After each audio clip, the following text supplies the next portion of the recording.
Yap, terima kasih sudah diingatkan rekamannya. Kita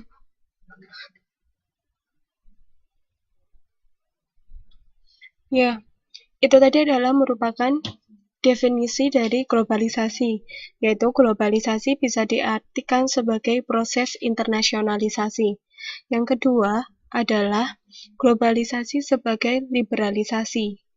Di sini pengertiannya adalah globalisasi dipandang sebagai sebuah proses penghapusan hambatan-hambatan yang dibuat oleh pemerintah terhadap mobilitas antar negara untuk menciptakan sebuah ekonomi dunia yang terbuka dan tanpa batas. Artinya, di sini sudah mulai muncul kemudahan-kemudahan untuk dari negara satu ke negara lain itu berinteraksi dengan negara yang lain pula, atau dari orang satu ke orang yang lain itu dapat dengan mudah berinteraksi.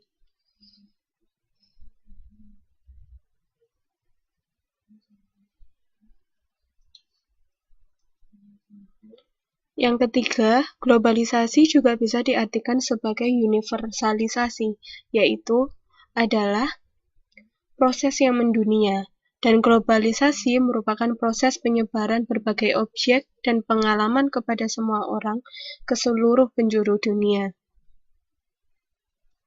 Contohnya adalah penyebaran teknologi komputer.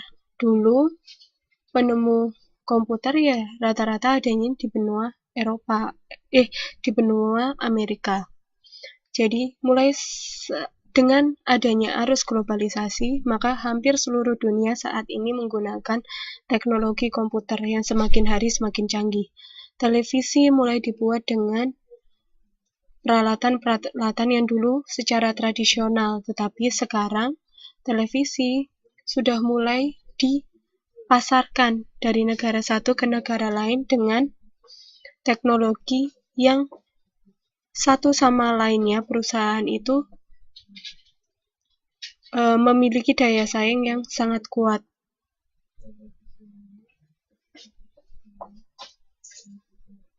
Yang keempat adalah globalisasi sebagai westernisasi atau modernisasi.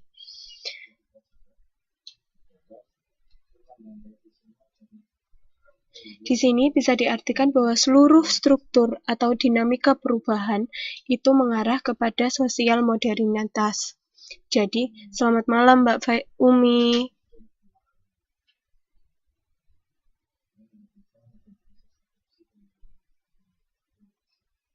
Nah, ini ketika globalisasi diartikan sebagai westernisasi atau modernisasi, ini lebih berbentuk kepada dampak dari Amerika ke negara yang lain. Jadi, sekarang semua negara hampir berpatokan kepada budaya barat, termasuk Indonesia. Contohnya, kita sudah mulai ada kayak televisi kabel kayak gitu. Nah, itu merupakan salah satu media penyalur. Oh iya, terima kasih Mbak Umi. Di situ merupakan salah satu media penyalur di mana budaya barat mulai masuk ke dalam negara-negara lain.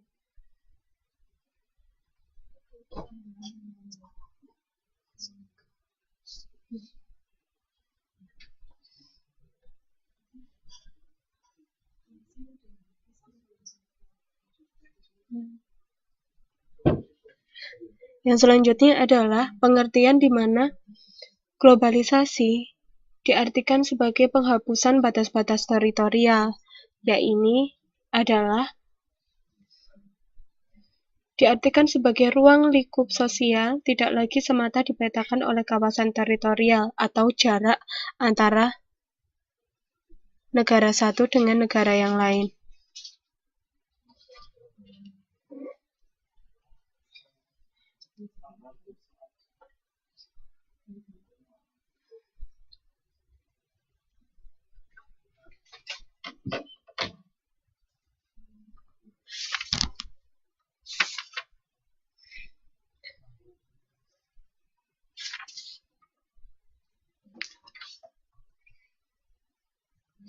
Batas-batas teritorial ini artinya adalah jarak dari satu negara dengan negara yang lain saat ini bukan merupakan suatu hambatan, atau susahnya mungkin koordinasi antara negara satu negara yang lain itu semakin dipermudah dengan adanya bantuan-bantuan teknologi, sehingga jarak bukan merupakan suatu permasalahan, dan batas-batas teritorial dengan mudah dilampaui oleh perusahaan-perusahaan besar, terutama dalam perdagangan global.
Untuk pertanyaan Mas Arpa ya, Mas Arpa, mengapa globalisasi sering disebut sebagai imperialis?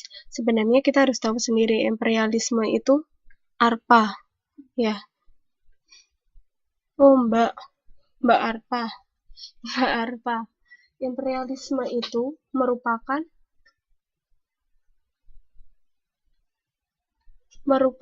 sebuah kebijakan di mana sebuah negara besar dapat memegang kendali atau pemerintahan atas daerah lain ataupun negara lain.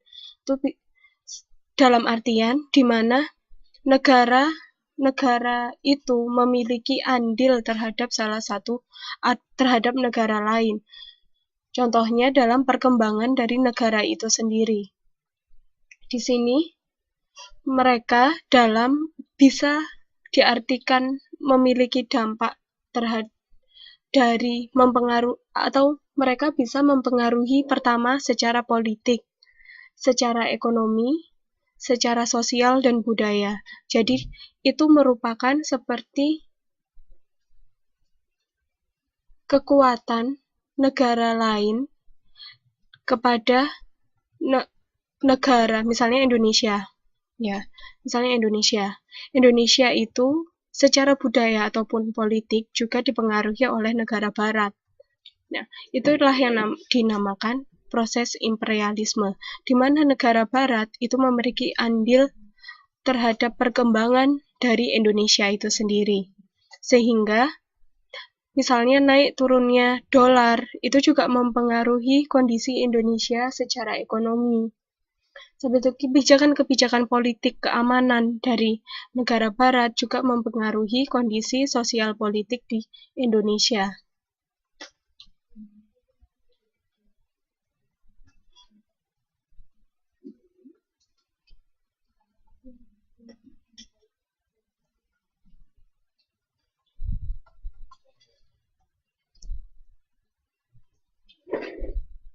Jelas nggak, Mbak Arpa?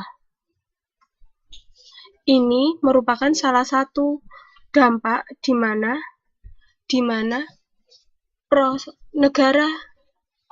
negara besar atau negara-negara yang kuat itu memiliki bukti bahwa dia juga mempengaruhi negara-negara yang berkembang, sehingga negara-negara berkembang itu lebih banyak mengikuti kebijakan dari negara-negara adik kuasa tersebut. Contohnya adalah Amerika, Jepang, Jerman, itu merupakan salah satu 3 negara yang memiliki andil terbesar di antara negara-negara yang lain. Bentar ya Mbak Sulis. Ini ya Mbak Arpa. Mbak Arpa ada pertanyaan lagi apa enggak?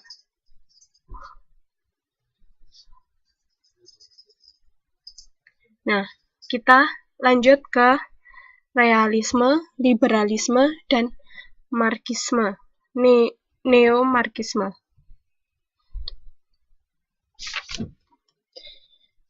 Dari kelima kategori yang mengartikan proses globalisasi tadi, pertama adalah globalisasi sebagai internasionalisasi, sebagai liberalisasi, universal, westernisasi, dan penghapusan batas-batas teritorial. Itu dalam konteks politik internasional, globalisasi dan dampaknya bisa pula dipahami berbagai teori. Di sini, globalisasi ditinjau dari 3 sudut pandang. Yang pertama adalah realisme, di mana globalisasi itu bisa dianggap sebagai mekanisme yang sengaja dirancang, atau dia didesain secara sengaja oleh suatu negara sebagai perwujudan dari konsep bahwa setiap negara merekayasa mekanisme yang menurut mereka paling menguntungkan bagi kepentingan negara tersebut. Dalam artian, seluruh negara itu berhak mendesain secara sengaja bagaimana cara untuk mengembangkan negara itu sendiri yang sesuai dengan negara mereka. Tak hirauin Mbak Sulis sebentar. Yang kedua adalah liberal, yaitu di mana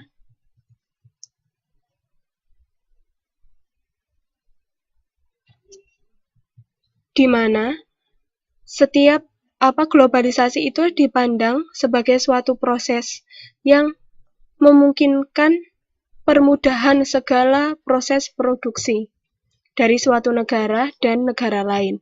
Contohnya adalah sangat memungkinkan untuk memproduksi suatu produk di mana saja, dengan menggunakan bahan baku dari mana saja, dan diproduksi oleh perusahaan dari mana saja, dan dapat dijual kemana saja. Jadi, misalnya kita memproduksi barang Indonesia, tapi bahan bakunya bisa kita dapatkan dari negara lain. Nah, itu merupakan salah satu sudut pandang dari globalisasi secara liberal, di mana tidak ada batas teritorial di mana kita memproduksi. Entah kita memproduksinya di Indonesia, mau di Singapura, mau di Malaysia, itu terserah.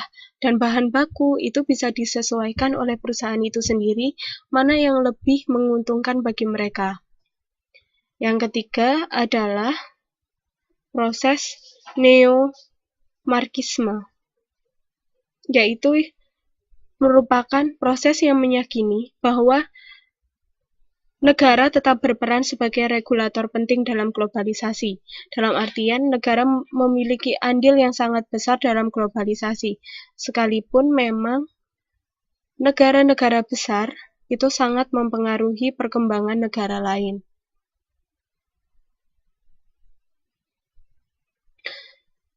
Di dalam neo-marxisme, di sini negara memang memiliki andil dalam proses globalisasi, tetapi mereka secara perlahan itu kehilangan kontrol atas ekonomi, karena di dunia global itu proses ekonomi itu akhirnya dibentuk oleh pasar bebas. Dalam artian, seluruh harga itu dibentuk dari proses pasar itu sendiri. Jadi pertemuan dari banyak sekali tawaran-tawaran, dan konsumen itu secara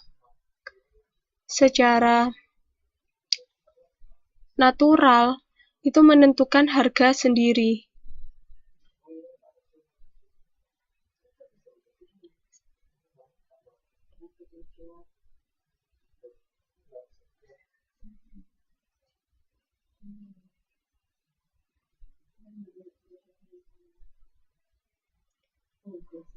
Jelas nggak, Mbak?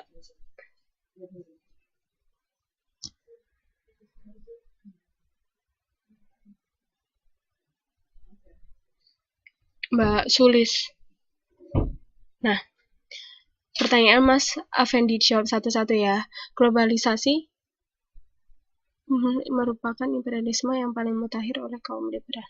Di sini, kalau merupakan sudut pandang seseorang, itu globalisasi itu tergantung dari